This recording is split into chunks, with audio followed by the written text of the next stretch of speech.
Periods के किन दिनों में संबंध बनाने से पुत्र और पुत्री की प्राप्ति होती है। नमस्कार मित्रों, आपका स्वागत है आपके अपने YouTube चैनल नवीन स्टोरी ऑडियो में। तो मित्रों चलिए शुरू करते हैं आज की कहानी।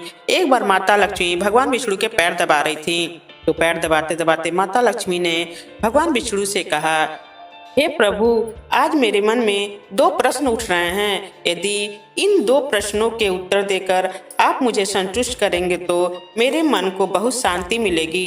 तब भगवान विष्णु कहते हैं, हे देवी, आखिर तुम्हारे कौन से दो प्रश्न हैं? तो माता लक्ष्मी कहती हैं, हे प्रभु, वो कौन सी स्त्री होती है जिसके भाग्य में केवल पुत्री होती है? और मेरा दूसरा प्रश्न यह है कि वह कौन सी स्त्री है जिसके भाग्य में केवल पुत्र की प्राप्ति होती है। मित्रों, तब भगवान विष्णु कहते हैं, हे लक्ष्मी, तुम्हारे ये दो प्रश्न बहुत ही ज्यादा महत्वपूर्ण हैं। जो भी व्यक्ति इन दोनों प्रश्नों के उत्तर समझकर इस पर्याप्त ज्ञान को अपने जीवन में उतार लेता है, उसे जीवन में सुख की प्राप्ति होती है।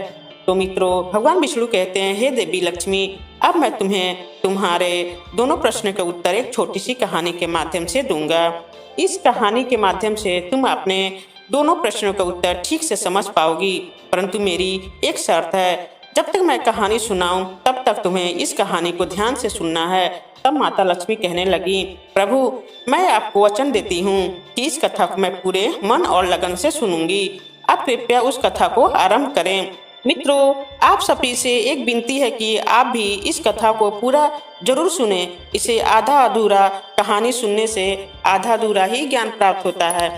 कथा सुनने से पहले कमेंट में जय माँ लक्ष्मी और जय श्री हरि विष्णु अवश्य लिखें। साथ ही वीडियो को लाइक और चैनल को सब्सक्राइब जरूर कर दें। तो चलिए कहानी शुरू करते हैं।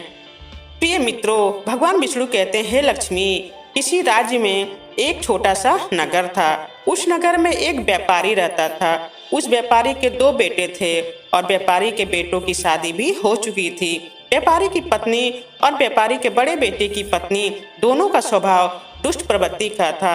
इसलिए व्यापारी की पत्नी अपने बड़े बेटे की पत्नी से बहुत ही ज्यादा प्यार करती थी, मगर छोटे बेटे की पत्नी बड़ी ही अच्छी स्वभाव की थी और पतिव्रता स्त्री थी और घर का पूरा कामकाज भी अकेले ही करती थी। इतना कुछ होने पर भी व्यापारी की पत्नी और उसके बड़े बेटे की पत्नी छोटी बहू का हमेशा ही अपमान किया करती थी।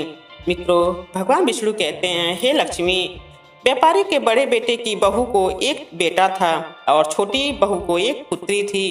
व्यापारी की पत्नी हमेशा पुत्र को लेकर छोटी बहू को ताना मारती थी, लेकिन वह क्या कर सकती थी? वह हमेशा उनके ताने सुनती रहती। तब भगवान विष्णु कहते हैं, हे लक्ष्मी, अब मैं तुम्हें छोटी बहू की कहानी अच्छे से समझाता हूँ। इस कहानी से तुम्हें तुम्हारे दोनों प्रश्नों का उत्तर प्राप्त होगा।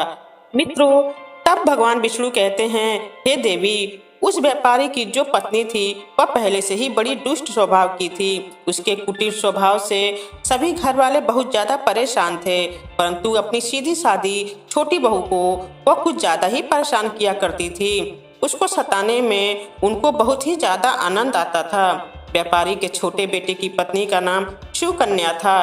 बेचारी सुकन्या सुबह जल्दी उठकर अपने कामकाज में जुट जाती थी। इतना करने पर भी व्यापारी के पत्नी की नजरों में सुकन्या हमेशा खटकते रहती थी।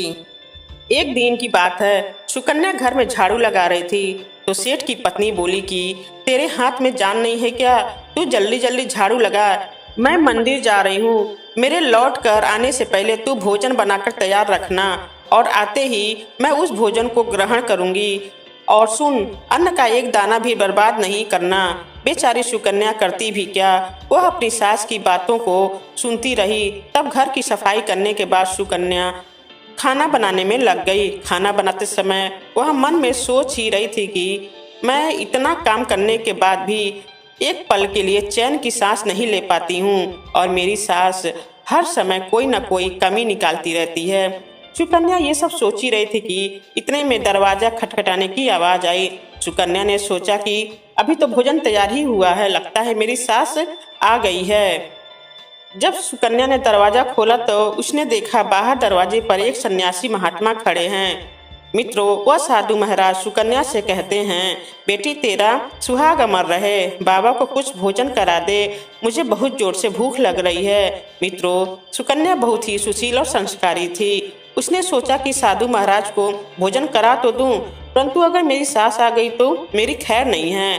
फिर कुछ देर बाद सोच विचार करने के बाद उसने सन्यासी को भोजन कराने के लिए अंदर आने को कहा।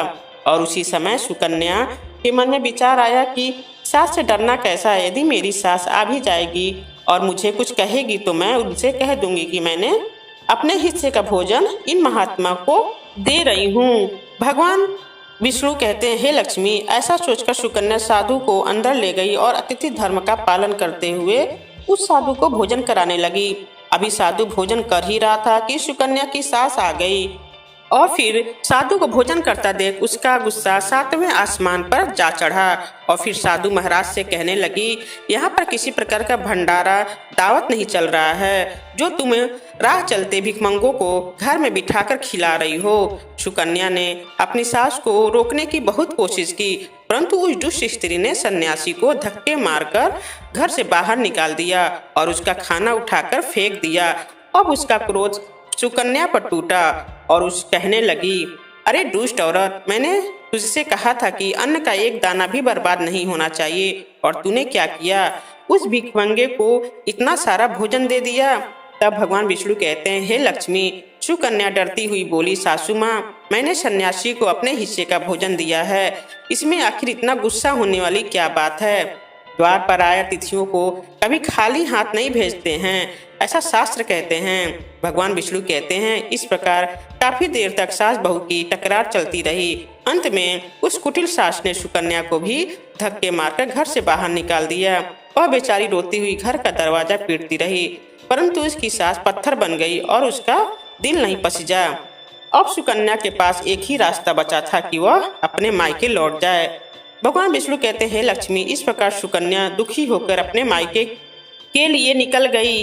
बीच रास्ते में एक घना जंगल भी पड़ता था। सुकन्या भूख प्यास से तड़पती हुई अपने मायके के लिए चली जा रही थी। तभी अचानक जोरों से बादल गरजा और मूसलाधार बारिश शुरू हो गई। भगवान विष्णु कहते हैं, बारिश से बचने के लिए सुकन्या ने एक पेड़ की शरण ली, लेकिन वर्षा इतना तेज था कि बचना मुश्किल हो गया।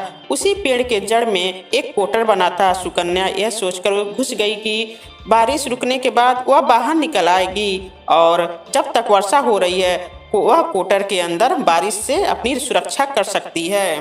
मित्रों, भगवान विष्णु कहते हैं, हे लक्ष्मी। जब सुकन्या उस पेड़ के कोटर में घुसी तो उस कोटर के अंदर उसे एक साधु मिले। फिर संत ने कहा, बेटी रोना बंद करो। मुझे मालूम है कि तुम्हारे घर वाले तुम्हारा अनादर इसलिए करते हैं कि वह दुष्ट प्रवृत्ति के हैं, और तुम्हें ताना इसलिए मारते हैं कि तुम्हारी जेठानी को पुत्र की प्राप्ति हो गई है और तुम्हें अभी तक पुत्र की प्राप्ति नहीं हुई है। इसलिए तुम चिंता मत करो, मैं तुम्हें एक पर्ची देता हूँ। इस पर्ची में जो उपाय लिखा है उसे पूरी निष्ठा से करना और फिर तुम्हें एक गुणवान पुत्र की प्राप्ति होगी। दर्शकों, इस प्रकार वह संत महात्मा पर्ची देकर वहां से अंतर ध्यान हो गए। उधर जब वर्षा बंद हो गई तो सुकन्या को ढूंढता हुआ उसका पति वहां पर पहुंच गया। फिर सुकन्या मायके न जाकर उसी जंगल में एक कुटिया बनाकर रहने लगी। भगवान विष्णु कहते हैं, हे लक्ष्मी। एक दिन की बात है, सुकन्या को पुत्र का ख्याल आ गया और सोचने लगी कि यदि मेरे पास भी एक पुत्र होता तो ससुराल में मेरी भी इज्जत होती। वो सोच ही रही थी कि उसे संत की दी हुई वह पर्ची याद आ गई, और जब सुकन्या ने पुत्र प्राप्ति के लिए उस पर्ची को पढ़ा तो उसमें लिखा था कि बेटी, पुत्र प्राप्ति के लिए हमेशा स्त्री को रात्रि के समय पुरुष की बाईं तरफ सोना चाहिए। ऐसा करने से कुछ समय के बाद में बाईं करवट लेने से नाक का दायां स्वर और दाहिनी करवट लेने से नाक का बायां स्वर चालू हो जाता है।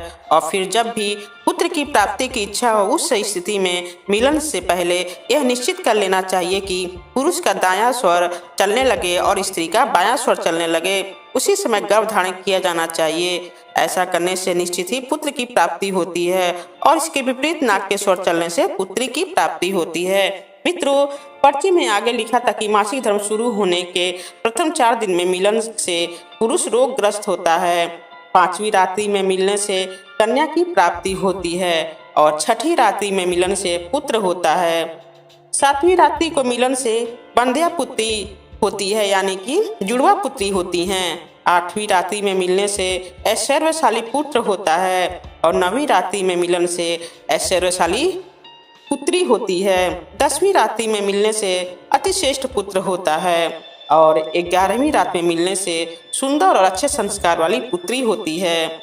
मित्रों, भगवान विष्णु कहते हैं, हे लक्ष्मी, इस तरह 12वीं रात्रि में मिलने से श्रेष्ठ और गुणवान पुत्र होता है। 13वीं रात्रि में मिलन से चिंतावर्धक कन्या होती है और 14वीं रात्रि में मिलने से सद्गुणा और बलवान पुत्र की प्राप्ति होती है।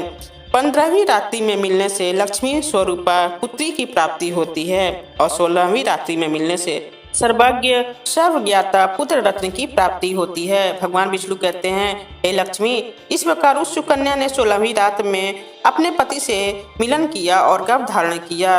भगवान विष्णु कहते हैं, हे लक्ष्मी, इस प्रकार मैंने तुम्हारे दोनों प्रश्न का उत्तर एक कहानी के माध्यम से दिया। तो हे लक्ष्मी, साधु के दिए गए पर्चे के हिसाब से जो पति पत्नी संबंध बनाते हैं उन्हें सिर्फ पुत्र और पुत्री की प्राप्ति होती है। मित्रों, कहानी कैसी लगी हमें कमेंट करके जरूर बताएं। तो मिलते हैं अगले वीडियो में एक नई कहानी के साथ। जय माँ लक्ष्मी। मित्रों।